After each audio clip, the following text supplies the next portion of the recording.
Hi friends, எல்லாருக்கும் வணக்கம். So இந்த வீடியோவில் என்ன பார்க்க போகிறீங்க அப்படின்னா 11th ஸ்டாண்டர்டில் இருக்கக்கூடிய ஊரக பொருளாதாரம் இதுதான் பார்க்க போகிறீங்க. ஸோ ஸ்டார்ட் பண்ணிடலாம். ஸோ ஃபஸ்ட்டு ஊரகம் அப்படின்னா என்னது அப்படின்னா கிராமம் கிராமம். ஓகேங்களா? ஸோ எல்லாருக்கும் தெரிஞ்ச ஒரு விஷயம். அதாவது நகரத்துக்கும் மாநகரத்துக்கும் இடைப்பட்ட ஒரு இது. ஓகேங்களா? ஸோ நகரத்துக்கும் மாநகரத்துக்கும் இடைப்பட்ட ஒரு இது. ஓகேங்களா? இடையில இருக்கும் அப்படிங்கிற மாதிரி வச்சுக்கோங்க. ஸோ அது மட்டும் இல்லாமல் இந்த ஊரகம் இருக்குல்ல, அதோடைய அந்த ஊரக பகுதியுடைய அடிப்படை அழகு என்னது அப்படின்னா வருவாய் கிராமம் அப்படின்னு சொல்கிறாங்க. ஓகேங்களா? ஸோ ஊரக பகுதியுடைய அடிப்படை அழகுங்கிறது வருவாய் கிராமம். இந்த 3 பாயிண்ட் வச்சுக்கோங்க. ஊரகம்னா என்னது? கிராமம் அப்படின்னு சொல்கிறாங்க. ஸோ நகரத்துக்கும் மாநகரத்துக்கும் அந்த இடைப்பட்டது அப்படிங்கிறாங்க.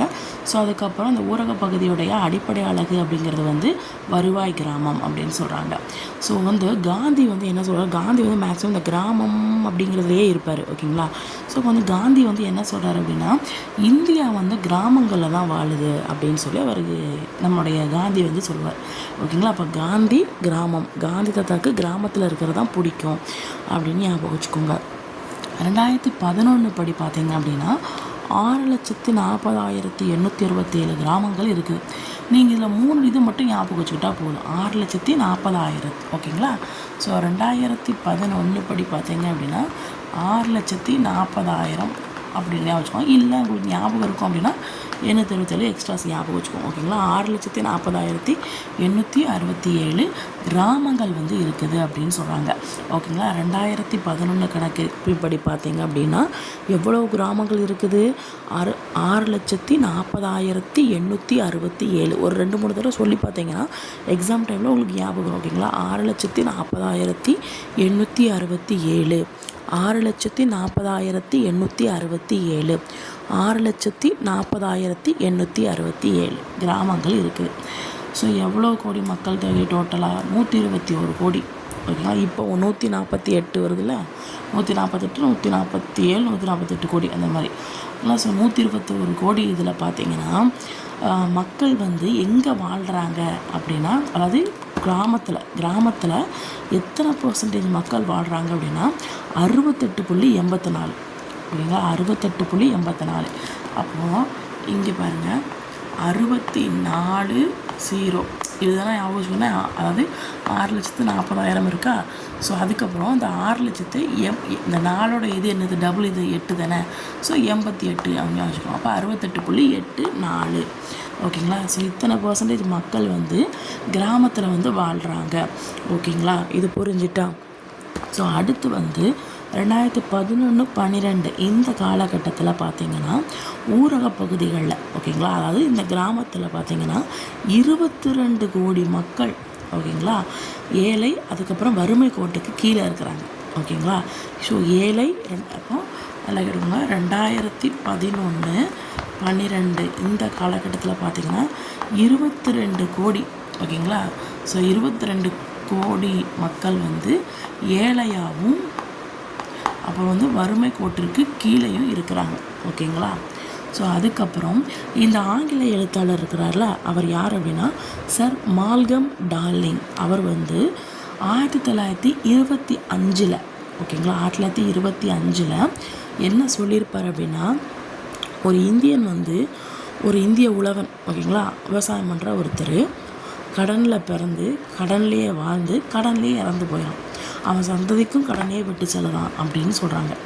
ஓகேங்களா? ஸோ இந்த பாயிண்ட்டை இவர் தான் சொன்னார். எப்படி ஞாபகம் அப்படின்னா இப்போது 1925 அவர் பேர் என்னது? Sir Malcolm darling. ஓகேங்களா? சர்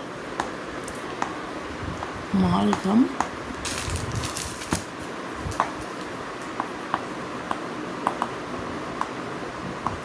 ஸோ இதுதானே சொல்கிறார். கடன்லே ஒரு உழவனை பற்றி சொல்கிறாரு. கடன்லே சாகிறாரு. ஓகேங்களா? ஸோ அப்போது இது எப்படி ஞாபகம்? கடன்லே அதை விட்டுட்டு அவங்களுடைய சந்ததிக்கும் கடனையே விட்டுட்டு போகிறான். அப்போ விட்டுட்டு போகிறான் அப்படிங்கிறத ஞாபகம் வச்சுக்கோங்க. அப்போ கடன் அப்படிங்கிற வார்த்தையை ஞாபகம் வச்சுக்கோங்க. ஓகேங்களா? ஸோ அப்போ 25 வயசில் இருக்கிற ஒரு டார்லிங். ஓகேங்களா? டார்லிங் தானே சொல்லுவாங்க. அந்த 2 பேர் லவ் பண்ணுறது டார்லிங் சொல்லுவாங்களே. ஸோ இப்போ 25 வயசில் இருக்கக்கூடிய ஒரு பையன் பொண்ணு அவங்க டார்லிங் கூப்பிட்டுட்டு இருந்தாங்களாம். ஓகேங்களா? அந்த பையன் கடன் இருக்கிறதுனால என்ன பண்ணுறாங்க, விட்டுட்டு போயிடுறாங்க. ஓகேங்களா, அந்த பையனுக்கு நிறைய கடன் இருக்குது, ஏமாற்றிட்டு இருக்காங்கள. ஸோ என்ன பண்ணாங்க, விட்டுட்டு போயிருந்தாங்க அப்படின்னு கூட ஞாபகம் வச்சுக்கோங்க. ஓகேங்களா, ஸோ 25 வயசில் டார்லிங் கூட்டிகிட்டு இருந்தவங்க அதுக்கப்புறம் அவன் கடன் நிறைய வச்சுருக்கான்னு சொல்லிட்டு விட்டுட்டு போயிருந்தான். ஓகேங்களா, ஸோ கொஞ்சம் இதாக தான் இருக்கும், கொஞ்சம் அட்ஜஸ்ட் பண்ணிக்கோங்க. ஓகேங்களா, அதுக்கப்புறம் சுமாசர் இவர் என்ன பண்ணனா இரட்டை நஞ்சாக்கல் அப்படின்னு சொல்கிறாரு. ஓகேங்களா, சுமாசர் அப்படிங்கிற என்ன சொல்கிறாரு, இரட்டை நஞ்சாக்கல் அப்படிங்கிறார். இது எப்படி ஞாபகம் வச்சுக்கலாம் அப்படின்னா, சுமாசர் அப்படிதான், சுமாசர் அப்படிங்கிறத நீங்கள் என்ன ஞாபகம் வச்சுக்கலாம் அப்படின்னா சமோசா அப்படின்னு ஞாபகம் வச்சுக்கோங்க. சமோசா டேஸ்ட்டாக தான் இருக்கும், ஆனால் அது 2 விதமாக நஞ்சை தான் நமக்கு ஏற்படுத்தும். இரட்டை நஞ்சாக்கல். ஓகேங்களா, புரிஞ்சிச்சா? அப்போ சுமோசர் சமோசா அப்படின்னு ஞாபகம் வச்சுக்கலாம். ஓகேங்களா, ஸோ அதுக்கப்புறம் அந்த இரட்டை நஞ்சாக்கல்னால் என்ன அர்த்தம் அப்படின்னா, ஒரு புறம் கிராமம் காலியாகிட்டே இருக்குது, இன்னொரு பக்கம் பார்த்திங்கன்னா நகரம் ஃபுல்லாக நெரிசலாகுது. அதாவது இப்போ இந்த கிராமத்தில் ஒரு யாரோ ஒரு பையனோ பொண்ணோ படிக்கிறான்னு வச்சுக்கோங்க. ஸோ அதுக்கப்புறம் பெரிய வேலைக்கு போகணும் அப்படின்னா அவன் என்ன பண்ணுவான், கிராமத்துலேருந்து வேலைக்காக என்ன போவான், எங்கே போவான், சிட்டிக்கு போவான். அப்போ இதே மாதிரி நிறைய பேர் கிராமத்துலேருந்து சிட்டிக்கு போகும்போது இந்த கிராமம் எம்டி ஆகிடுது, நகரம் ஃபுல்லாக இடைஞ்சலாகிடுது. ஸோ அப்போது கிராமம் எம்டி ஆகிறதுனால கிராமத்துக்கும் நஞ்சு, சிட்டியில் ஃபுல்லாக ஆட்கள் சேர்கிறதுனால சிட்டிக்கும் நஞ்சு தான். ஸோ அப்போ அதே மாதிரி சமோசா அப்படிங்கிறது வெளிப்பக்கமும் நஞ்சு தான். அந்த சமோசா எப்படி இருக்குங்களா, எப்படி இருக்கும், ட்ரையாங்கிள் அப்படியே இருக்கும். வெளிப்பக்கமும் நஞ்சு தான், ஏன்னா எண்ணெய் உள்ள வெங்காயம் உருளைக்கிழங்கு இதெல்லாம் போட்டிருப்பாங்க, அதுவும் நஞ்சு தான் அப்படின்னு ஞாபகம் வச்சுக்கோங்க. ஓகேங்களா, ஸோ அதுக்கப்புறம் இந்த சமோசாக்காரர் இருக்கார்ல, அவர் என்ன பண்ணுவார் அப்படின்னா சிறியது அழகு அப்படிங்கிற ஒரு நூலில் எழுதியிருப்பார். ஓகேங்களா, ஸோ தற்போதைய வளர்ச்சி முறை அபாயகரமானது என குறிப்பிட்டிருப்பார். அந்த சிறியது அழகு அப்படிங்கிற ஒரு நூலில் இந்த சமோசா வைக்கிறவர் என்ன பண்ணியிருப்பார், தற்போதைய வளர்ச்சி முறை அப்படிங்கிறது ரொம்ப அபாயகரமாக இருக்குது அப்படின்னு சொல்கிறார். இது நீங்கள் எப்படி ஞாபகம் வச்சுக்கலாம்னா, இப்போ சமோசாவில் பார்த்தீங்கன்னா சின்ன சைஸு சமோசா இருக்குல்ல, அந்த சிறிய சைஸ் அழகுடா சமோசா அதான் சிறியது அழகு சமோசா. ஓகே, அந்த சிறுசாக அழகாக இருக்கக்கூடிய அந்த சமோசா கூட இப்போ அது வளர்ச்சி தானே, இதெல்லாம் பெருசாக அண்டா இவ்வளோ பெருசாக போட்டு வச்சுருப்பாங்க, இப்போ குட்டி குட்டியாக போட்டுருவாங்க. இந்த வளர்ச்சி கூட அபாயகரமானதான், அந்த சின்னதாக சாப்பிட்டா கூட நீங்கள் அபாயகரமானதான் அப்படின்னு ஞாபகம் வச்சுக்கோங்க. ஓகேங்களா, ஒரு சமோசாவிலேயும் 2 பாட்டு முடிஞ்சிட்டு, 2 இது முடிஞ்சிட்டு. ஸோ ஓகேங்களா, ஸோ நெக்ஸ்ட் ஊரக பொருளாதாரத்தில் என்னென்ன சிக்கல்கள்லாம் ஏற்படுது அப்படின்னா, அதாவது கிராமத்தில் இருக்கக்கூடிய அந்த பொருளாதார ரீதியாக பார்த்தீங்கன்னா என்னென்ன சிக்கல்கள் இருக்குது அப்படின்னா, ஒன்று வேளாண்மை சார்ந்த, கண்டிப்பாக வேளாண்மையில் சிக்கல் இருக்க தான் செய்யும். ஓகேங்களா, ஸோ அதுக்கப்புறம் அடிப்படை தேவைகள் கூட ஒரு சிலதில் இல்லாமல் இருக்கும். ஸோ அதனால் அது சார்ந்த சிக்கல்கள். நெக்ஸ்ட்டு பொருளாதார சிக்கல்கள் ஆல்ரெடி சொல்லிட்டோம். அதுக்கப்புறம் சமூகம், கலாச்சாரம் இது சம்மந்தமானது. ஸோ அதுக்கப்புறம் தலைமை தொடர்பானது, யார் தலைமை வகிக்கிறது அந்த கிராமத்தில் இருக்கும்ல, ஸோ அது தொடர்பானது. அப்புறம் நிர்வாகம் பண்ணுறது தொடர்பான, அதுக்கப்புறம் மக்கள் சார்ந்த சிக்கல். இதெல்லாம் பேசிக், இன்றைக்கி ஜஸ்ட் ரீட் பண்ணாலே போதும். ஓகேங்களா, ஸோ அதுக்கப்புறம் பார்த்திங்கன்னா வறுமை கோட்டிற்கு கீழ் உள்ளவர்கள் யார் அப்படின்னா, இப்போ கிராமத்துலலாம் பார்த்திங்களா அந்த டைம்லலாம் சாப்பாடுங்கிறது அந்த அளவுக்கு இருக்காது இல்லைங்களா, ஸோ கம்மியாக தான் சாப்பிடுவாங்க.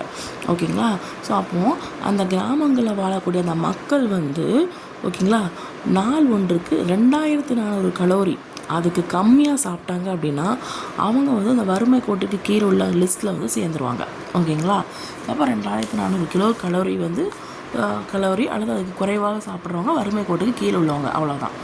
ஸோ நெக்ஸ்ட்டு 2009, 2010 இந்த காலகட்டத்தில் ஊரக பகுதிகளில் வறுமையுடைய விழுக்காடு எவ்வளவுன்னு பார்க்க போகிறோம். ஓகேங்களா, 54%, பாதிக்கு பாதி வறுமை தான். ஓகேங்களா, ஸோ அந்த 10 இப்படி 10 ஞாபகம் வச்சுக்கலாம், இங்கே 10 ஞாபகம் வச்சுக்கலாம். ஓகேங்களா, ஸோ 2009 to 2010 இங்கேயும் 10. எத்தனை பர்சன்டேஜ்னா பாதிக்கு பாதி வறுமை இருக்குப்பா.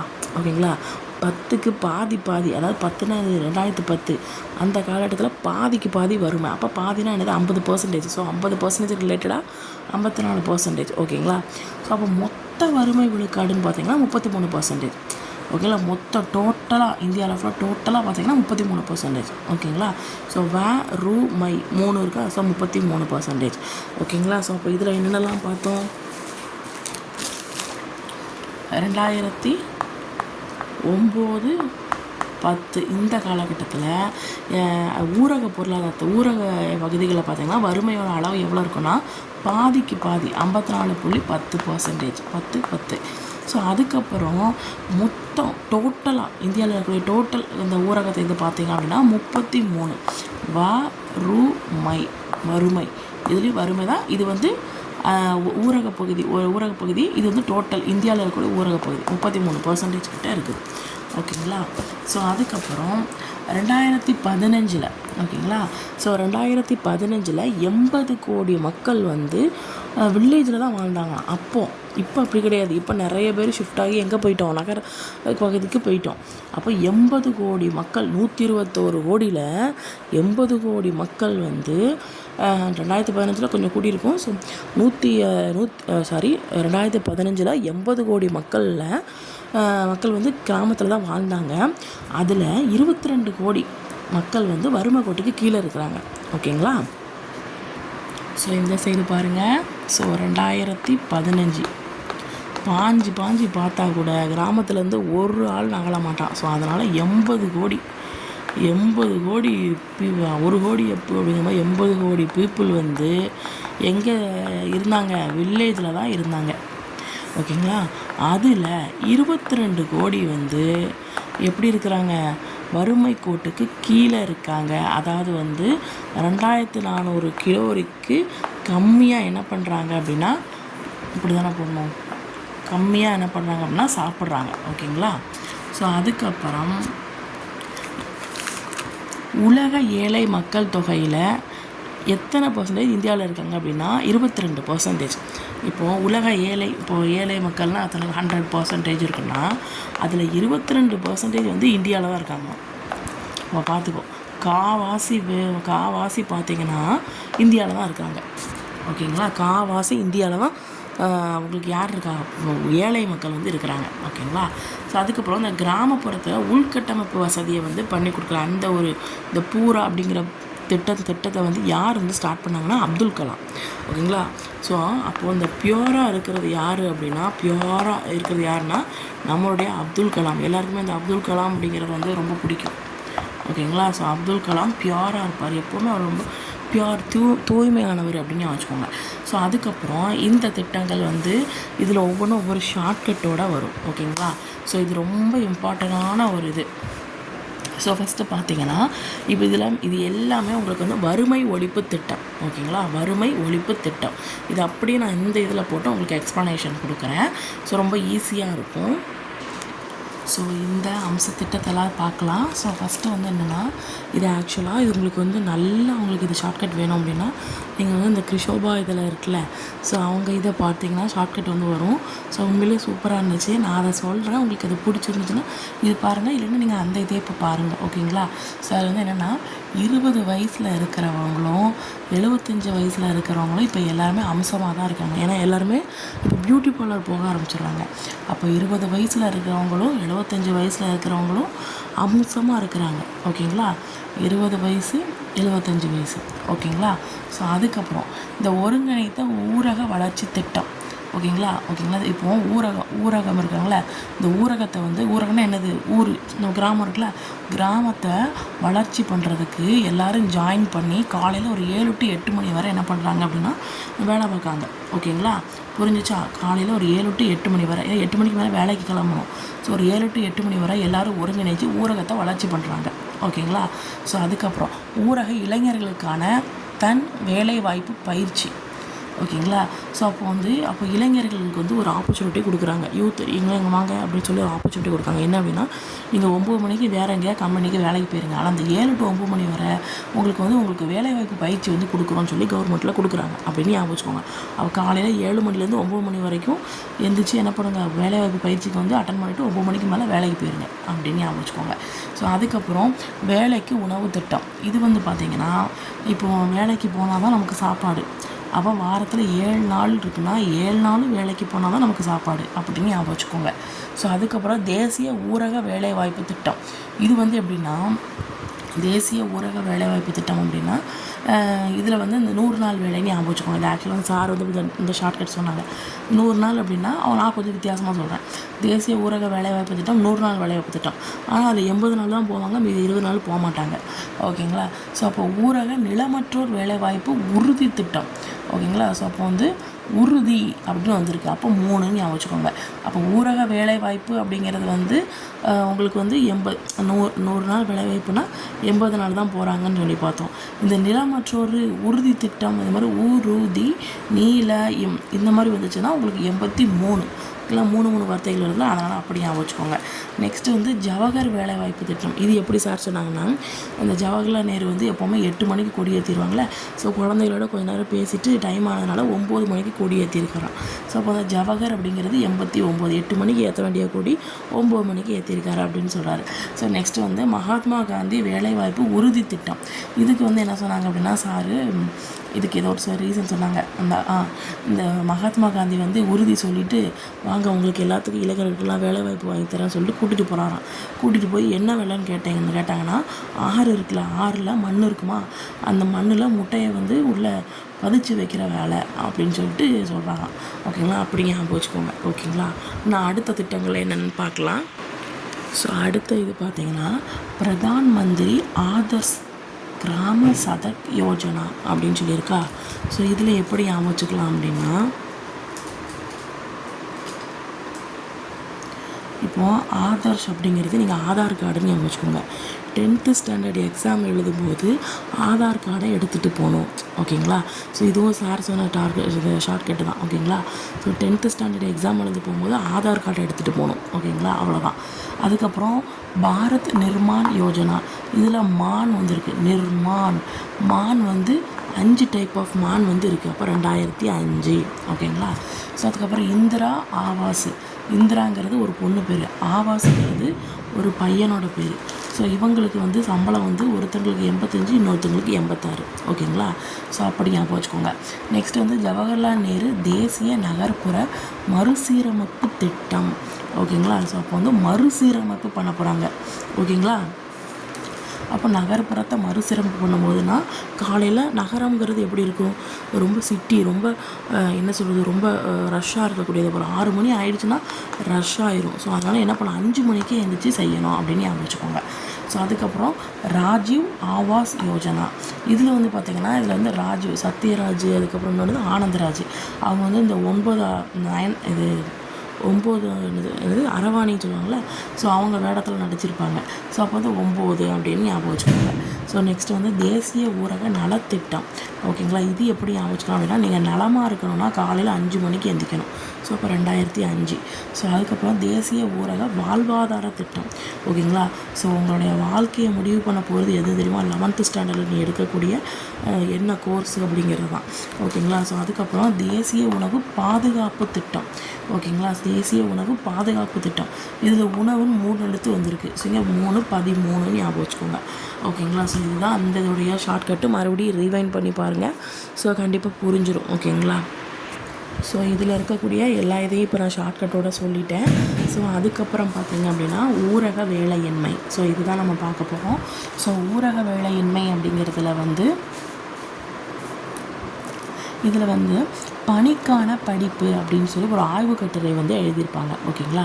ஸோ என்னது பணிக்கான படிப்பு, அதாவது நீ என்ன வேலை செய்யறியோ அந்த வேலை செய்கிறதுக்கான படிப்பு. வேலை செய்கிறது எப்படிங்கிறது இந்த ஒரு நண்பன் படத்தில் சொல்லியிருப்பாங்களே, நம்ம வந்து புக்ஸை தான் நம்ம படிக்கிறோமே தவிர நம்ம என்ன வேலை செய்கிறோம் அப்படிங்கிறத நம்ம யாரும் படிக்கிறது இல்லை. புக்ஸை கொடுக்குறோம், அப்படி மனப்பாடம் பண்ணுறோம், படித்து அப்படி எழுதுகிறோம், அவ்வளோதான். ஸோ என்ன வேலை எடுத்து செய்ய போகிறோம், அந்த வேலைக்கான படிப்புங்கிறது எதுக்கும் இல்லை. ஓகேங்களா? ஸோ அப்போ பணிக்கு அதுக்கப்புறம் நம்ம எக்ஸ்பீரியன்ஸ் மூலமாக தான் நம்ம அதை கற்றுக்குறோம். ஸோ பணிக்கான படிப்பு அப்படிங்கிற ஒரு ஆய்வு கட்டுரை எழுதியிருப்பாங்க. அதாவது ஜாப் ஸ்டடி அப்படின்னு சொல்லிட்டு. ஓகேங்களா? அது எழுதினது யார் அப்படின்னா பீட்டர் டைமண்ட், அப்புறம் மார்ட்டின் கன், கிறிஸ்டோர் பிசாரிட்ஸ். இது எப்படி ஞாபகம் வச்சுக்கலாம் அப்படின்னா, இந்த பணிக்கான படிப்பை படித்து முடிச்சிருப்பாங்கள்ல, அப்படி படித்தா ஒருத்தன் வந்து டைமண்ட் வாங்குற மாதிரி இருப்பான். இல்லை பீட்டர் விட்டு நிறைய டைமண்ட்ஸாக வாங்கி வைப்பான்.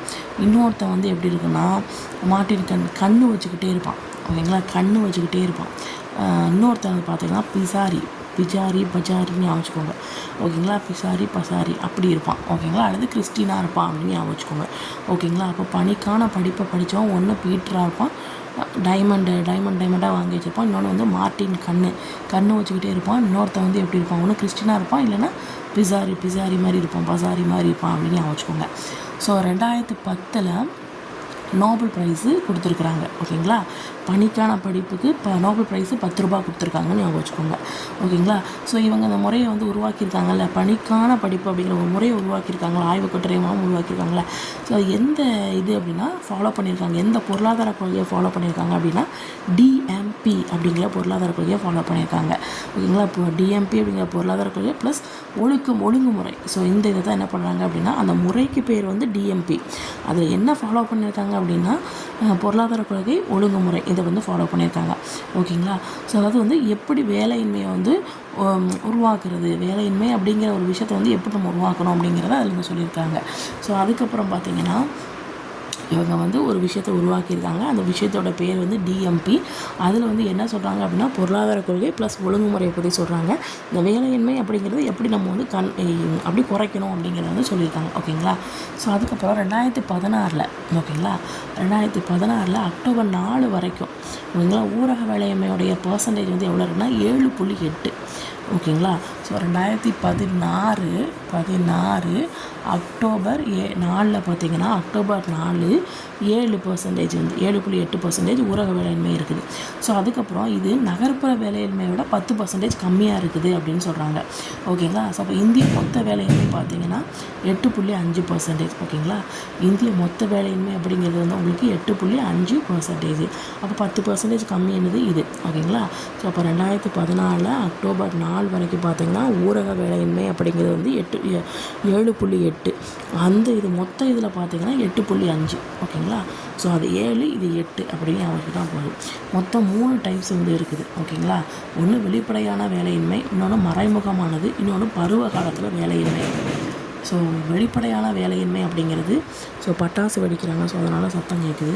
ஓகேங்களா, ஸோ வெளிப்படையான வேலையின்மை அப்படின்னா இந்த படித்தவங்க, விவசாயிகள், ஊரக கைவினைஞர்கள் இவங்களுக்கெல்லாம் வந்து வெளிப்படையாக வேலையே இல்லைப்பா, ஒரு சில சார்களுக்கு வேலையே இல்லை, எந்த ஒரு இது இல்லாமல் அப்படியே இருக்காங்க. அது மாதிரி மறைமுக வேலையின்மை பார்த்திங்க அப்படின்னா இப்போ வந்து இது வந்து எந்த சார் சொன்னாங்கன்னா நம்ம ஜேஸ்வா டீச்சிங் இருக்காங்க, அவங்க இருந்து சொன்னாங்க. ஓகேங்களா, நீங்கள் அந்த நோட்ஸை வந்து நீங்கள் ஃபாலோ பண்ணிக்கலாம்.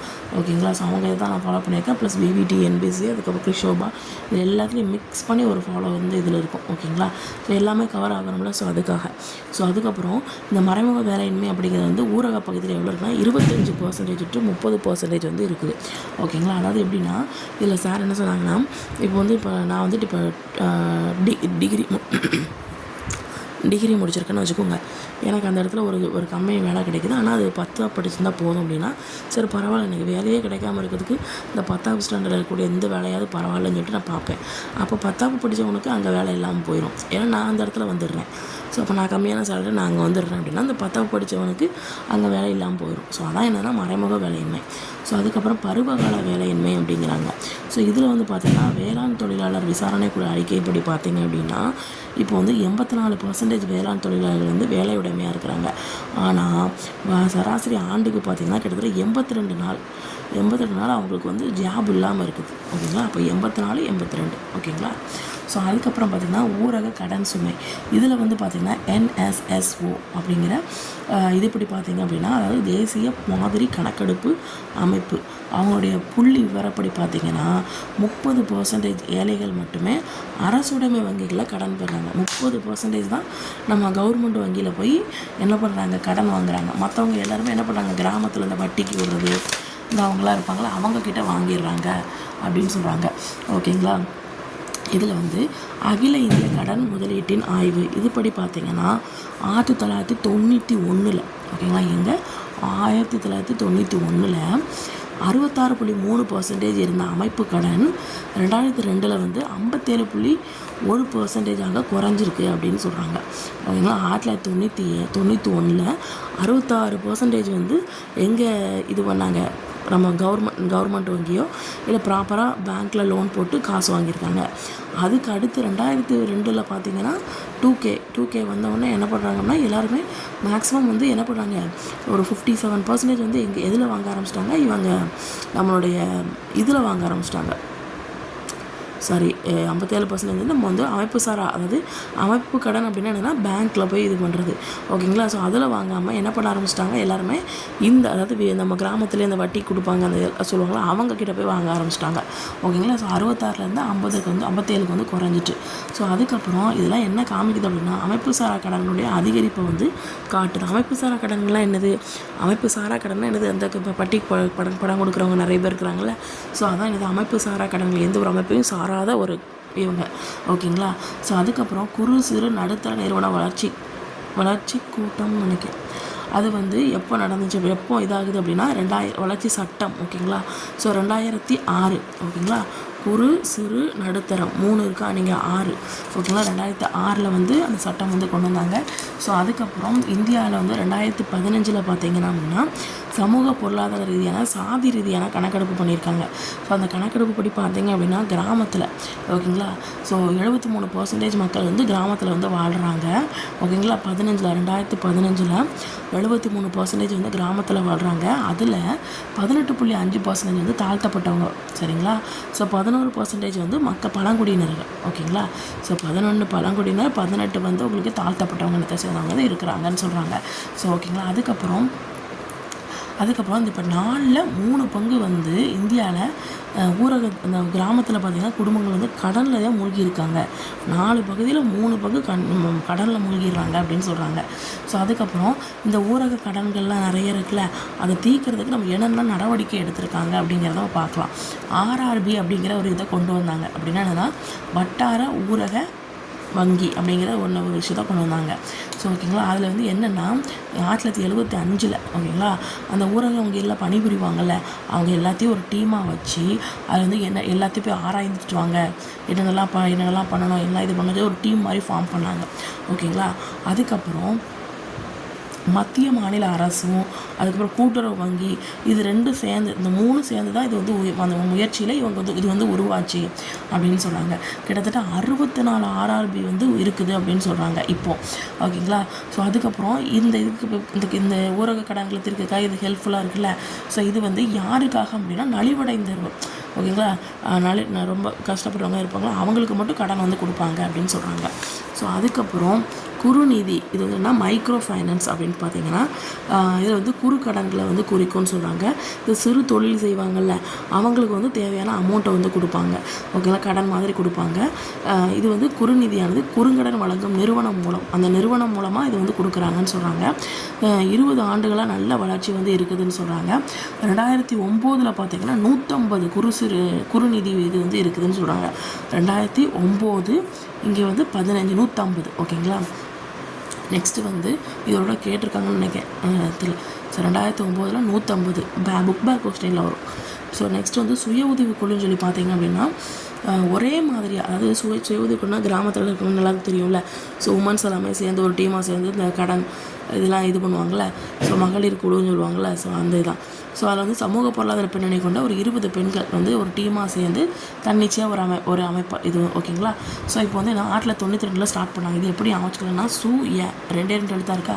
ஸோ அப்போ 92, ஓகேங்களா. நபார்டு வங்கி இருக்குல்ல, ஸோ அதோடைய கணக்கெடுப்பு படி பார்த்தீங்க அப்படின்னா 2.2 மில்லியன் சுய உதவி குழுக்கள் வந்து இந்தியாவில் வந்து இருக்குது அப்படின்னு சொல்கிறாங்க, ஓகேங்களா. 2.2, ஓகேங்களா. அதான் 2.2, ஓகேங்களா. 22.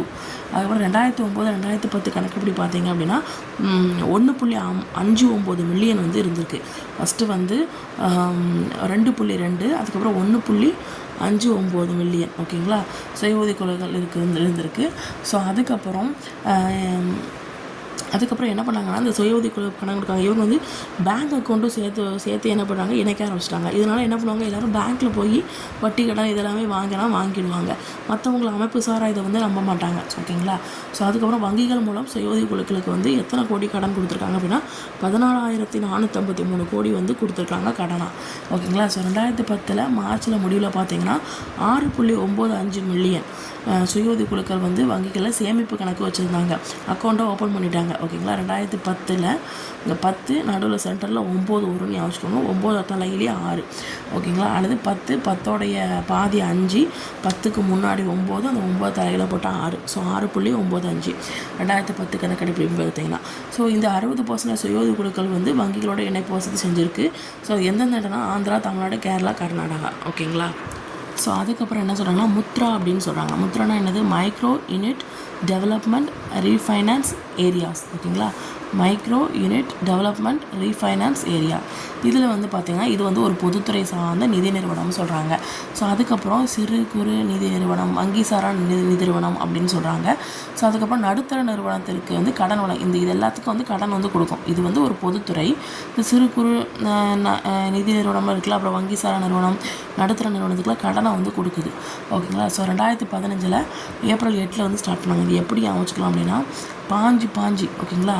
ஸோ பாஞ்சு என்ன பண்ணோம்?